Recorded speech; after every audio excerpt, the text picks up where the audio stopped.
कि fashion designer Ritu की शादी गांव के जमींदार शेर सिंह से हो जाती है। लेकिन शहरी कामकाजी रितु का गांव में मन नहीं लगता। क्या सासू माँ, ये गांव में तो कुछ नहीं है, मेरा दिल ही नहीं लगता यहाँ। क्या करूं मैं? अरे बेटा, जहाँ पति का कारोबार बीवी तो वही अच्छी लगती है ना।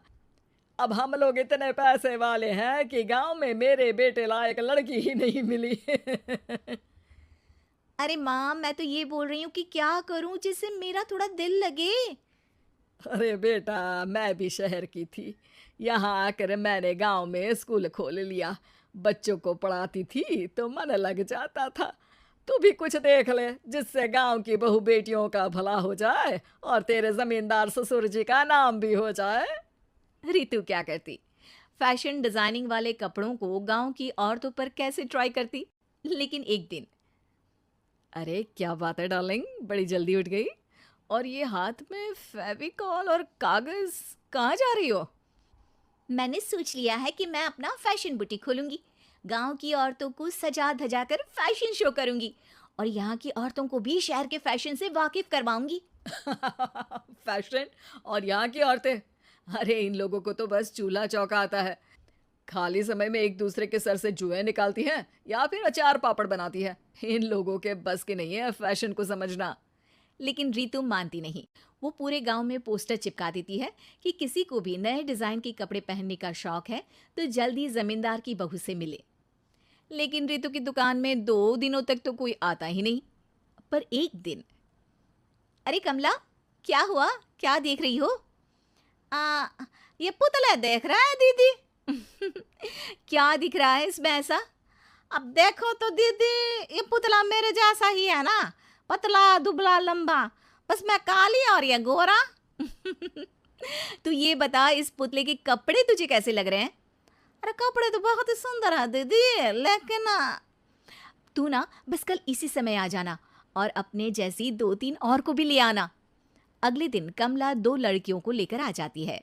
रितु उन लोगों को अपने हाथ के सिले कपड़े पहनाती है और घर भेज देती है। उन लोगों को गांव की दूसरी औरतें भी देखती हैं।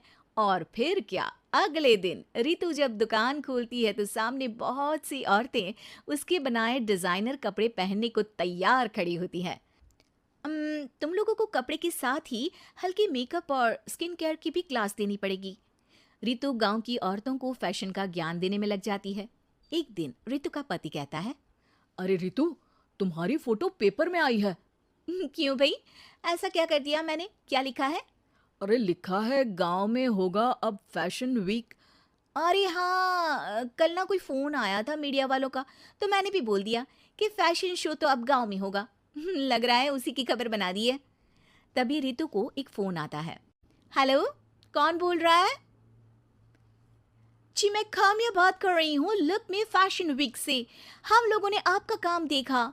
हम शहर वर्सेस गांव का फैशन थीम में एक फैशन शो आपके गांव में करना चाहते हैं। अरे वाह, ये तो बहुत ही अच्छी बात है। मैं अपनी मॉडल्स के साथ शो में हिस्सा जरूर लूंगी। बस अब क्या था, वो दिन भी आ जाता है जब रितु की गांव की गोरी शहर की छोरी के साथ स्टेज शो में हिस्सा लेती हैं।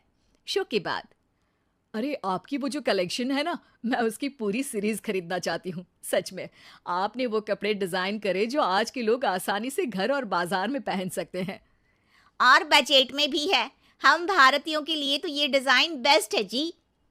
वैसे आपने क्या सोचकर ये कपड़े बनाए और आप इसे कितना आगे और लेकर जाना चाहती हैं? औरतें और फैशन एक दूसरे के पर्यायवाची है। तो ये किसने कहा कि गांव की औरतों को डिजाइनर कपड़े पहनने का हक नहीं? मेरा मानना है कि शौक सभी औरतों में होता है। जरूरत है तो बस उसे जगाने की, उनके हिसाब और बजट के कपड़ों की, जो मैंने बनाए और सबको पसंद भी आए।